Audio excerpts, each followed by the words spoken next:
By the time police finally responded to a call for help from this Kent apartment, it was too late. Several family members had spent hours at the upper floor apartment of a despondent man and thought they had defused the crisis. Until the man's father asked for his gun, seen here on police video. An officer explains what happened next. Dad standing there, he's like, "Hey man, based off what you told me, I'm gonna need that gun.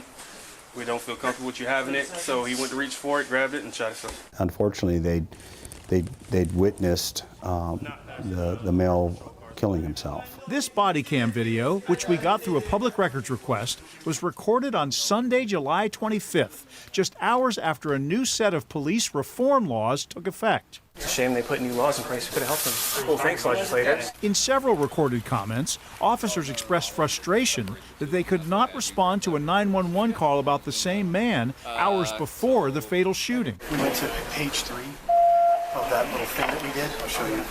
It said if he's suicidal and nobody else is there, we'll probably call and walk away. The officer is referring to this new Kent police policy on suicidal subjects that took effect the same day. If a suicidal subject is alone in their residence and doesn't present a threat to anyone else, officers will not respond to the scene. You said someone's suicidal? Yeah. What's the address? And that's exactly what happened after this 911 call at the apartment complex from the man's girlfriend, 8 hours before he took his own life. Your call has been forwarded to an automated voice messaging system. An officer responded with a call to the man that went to voicemail.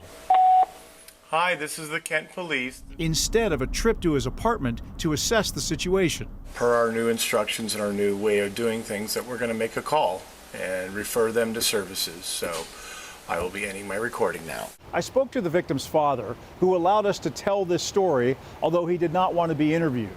He said he has lots of questions about that first 911 call from his son's girlfriend and why no one came to help. For someone to lose their life when they feel like there might have been something they could have done more is very tragic and frustrating to them. Frustrating for the officers who responded, according to Kent Police Chief Rafael Padilla. He says new police reform laws, namely House Bill 1310, forced him to draw up the new policy for mental health cases. His legal advisors warn of more risks when officers use force and increased liability if something goes wrong. I would very much like to be able to have the support to do a little bit more, but again, the laws are such that it makes it clear that we are in a situation where if we make a mistake, even in good faith, there could be some bad outcomes for that. Washington Coalition of Police Accountability is holding this press conference this morning to respond to police disinformation campaign. Supporters of the new legislation blame the police, not the new laws. Law enforcement has done everything in their power to undermine our efforts by encouraging their departments not to respond to calls at all. Officers are mocking our moments of trauma to make a political point. Nobody showed up when someone tried to call for help for this man.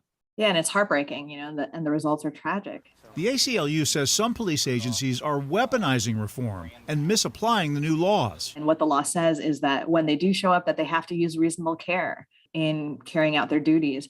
And that's not a big ask. I'm hoping that that's not a big change from how most law enforcement were acting before. The only reason we're here is to get you help. That's it. Many officers say no consideration has been given to the many times they've helped save despondent people. Like this case from February, in which Kent police disarmed a man threatening himself with a knife. How many police encounters do you think you've had? A couple of dozen at least. Karen Davis is a living, breathing example of police intervention in times of crisis. What happens if someone calls 911 and no one shows up to help you?